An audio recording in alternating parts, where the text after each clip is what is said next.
Hi, Sol. Okay, this is my questions time. I want to ask you about full service. And can you explain to me how your business is structured and etc. And I have any questions, I will continue asking to you. Yeah, okay. So I guess I've followed right when I started working in Wellington, full service was basically a given and part of every project. And that was probably part of that project, that business's model and everything. So I was involved in full service projects right from the start of my career, which is pretty a great part of the project to be involved in, working through the construction and talking to contractors because there's a lot of insights and dealing with contractors is quite a different skill and a different approach to dealing with clients. So it's a really important part of the process. And I guess when we move back to Hawke's Bay, we're also doing full service projects, largely larger ministry projects, ministry education projects. And that was also, again, a sort of a given that we'd do full service because that's how everything was structured with project managers and us and all the consultants. So fairly familiar with doing the traditional full service. With smaller projects, we in our current business we don't necessarily do full service. And I guess with the level of documentation that we do and is now required basically through councils, and also the inspection process, the ability for designs to get changed in us during construction is pretty limited. And in significant amounts, we're getting questions from builders about updating a bracing element to 200 mils, which previously wouldn't happen. So there's quite a high level of scrutiny which happens through the councils, which is good. So I guess for us, with lower complexity projects, lower risk projects, often lower budget projects where the client can't necessarily afford the additional cost of involvement during construction, we don't provide full service and we're pretty clear around where the line is. Once we have the building consent approved, that's effectively the end of our involvement. But of course, then there's always the questions, clarifications, need to do an amendment for bracing or that sort of thing. But we try and maintain a fairly strict line on those projects. Other projects where they're high complexity or the client isn't necessarily got the expertise to deal with a builder or are out of town or a whole range of reasons really. It depends on the quality of the contractor as well. If you've got good documentation, the client's been involved the whole way through, and you've got a good contractor who can communicate well and everything with the client, then there's no reason why the project can't be successful.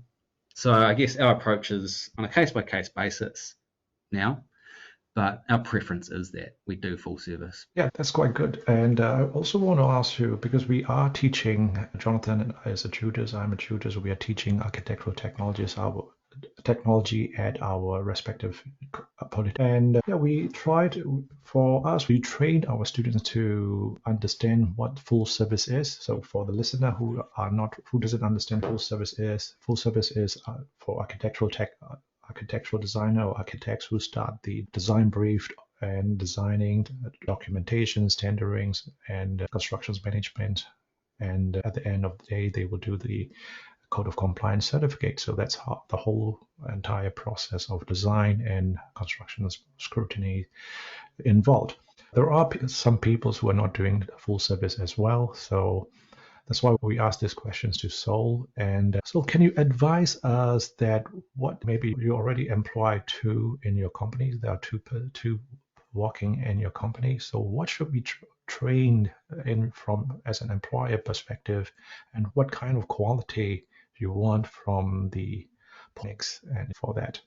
Yeah, I believe there is some training happening around contracts and that sort of thing through the polytechs. And I guess my experience is after doing 5 years of university, I came out with 5% of what I actually needed. And the learning curve first year out of university is just absolutely exponential. And so I expect that's the case for anyone. If I spent 5 years at uni and that's the steep learning curve I had, I expect that from all the staff. For me, if they've got a taste of as much as possible, that's the fundamental in my view, because then they can find their place in a business. And because some people are better suited to doing some design work, other people just like doing documentation, other people have great personality skills, interpersonal skills. And so it depends on that person's attributes, their skills. So having a general overview of everything is probably, in my view, the best approach, being exposed to everything, so then they can find their place within the industry. And that's architecture, structural, all sorts. So I think the general overview, being exposed to everything, is probably the most important thing. Thank you. When I was at the university, the school mainly architectural program mainly focused on the design studios and after design studios. I think that's how architects are trained all over the world, and not so much focusing on the documentations and the contract management. Yeah, currently for polytechnics, we also we design. Our training is more on documentations, how the system works together, and also the contract knowledge. So I think we are more practicals than practicals, but I Yes, think yeah, architectural is more on the conceptuals, and also the approach is different.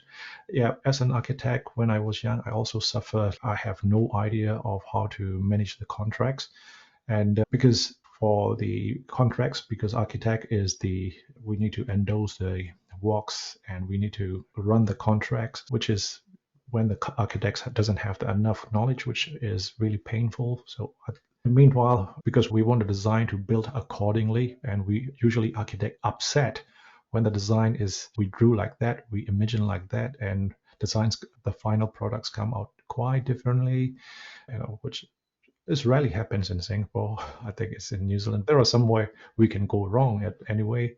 Yeah, there are still things go wrongs, and yeah. So I think full service I'm also supporting, and I'm Jonathan and we are advocating all the architectural designers and architects to do full service. But I also hear your ideas. Is for the business we need to be practical. Not every designs need to be full service, or no, not all the things you get commissions can't be full service because the clients may not have enough money or yeah, so capacity on that. And Jonathan, do you have any things you want to say about that I think service? Mm. I think that it's a really good idea that the full service is considered. But Sol, I really take your point on board. There are some clients where the projects are small. There's no need to do the full service. I've been working for a local architect recently, and his projects tend to be complex, multiple cladding systems, complex connection details, and he traditionally does a full service project. But when I go back to my starting in my career, the first job I had was the Ministry of Works and Development. They were really, I got a experience that it's unbelievable today, that they, straight out of university, I was in charge of site observation, running sites, administering sites. And there's nothing like standing in front of a builder trying to explain a detail that you can see there are obviously problems, because as soon as you go back to I'd leave that, I'd go back, I'd explain to everybody what went wrong, I'd sit at my desk to draw another detail. The next detail I drew was much better than the one that I got argued about. And I think that there's part of that full service that allows your staff to develop that understanding more quickly because they're on site and they can see it, and they no longer treat the drawings as an end in themselves, but they realize that they're just a means of communication. Yeah, and I guess I had a similar experience with being quite heavily on site early on, which, yeah, is absolutely invaluable, especially when you've got a highly complex project and a lot of coordination and moving parts. And I guess with our businesses, a lot of the work we do is we definitely have some quite very complex projects, but a lot of it is getting the fundamentals right, getting it clear, and not necessarily doing things which are unnecessarily complicated. If something's complicated, it needs to have a reason. It needs to be a structural solution or a result of the site topography or something. It's very rarely just a complexity for complexity's sake. So we spend a lot of time resolving those before as part of the documentation. And then whenever a builder calls up and said, hey, I've got this detail issue, as a discussion in the office. We don't necessarily go to site if we're not engaged for construction observation, but it's definitely keeping that feedback loop. And we actively say to builders, hey, what worked, what didn't, what problems do you have? Because often you don't hear unless you ask. and then they'll grumble about, oh, this, that, and the other thing. And it's all good learning.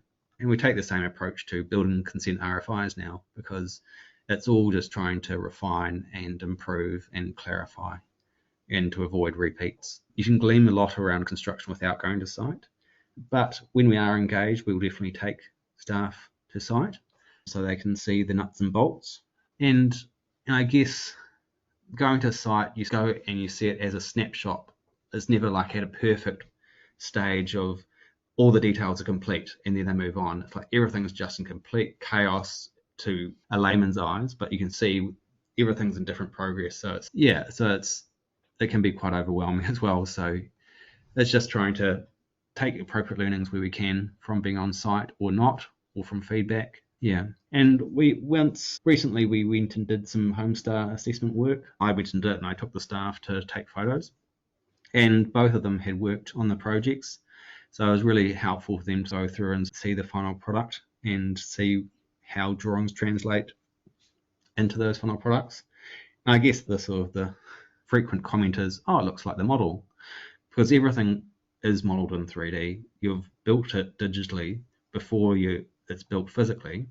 All the truss designs we get now, it's all a 3D thing that someone's done, so it all translates, it's all remodeled three-dimensionally. Yeah, it's not often that there's significant differences to what we've expected, in my view. There's always the odd thing, like the builders haven't read the plans quite right and they've done a cladding change in the external corner rather than an internal corner, which is a bugbear in our office. But other than that, it's and also I guess I'm not particularly precious about having things exactly perfect. The reality is sometimes things need to change in the stream of work, and that's life. For the building to be built in a timely manner and to a budget, things need to evolve. But the thing is, if they do evolve on site, we often have to do an amendment anyway, so we're kept in the loop that way, just through the bureaucracy that exists. Yeah. Sol, thank you very much for your time. It's really been wonderful to talk to you, and I really appreciate you giving up your time like this. No worries. Thank you, Sol. Thank you.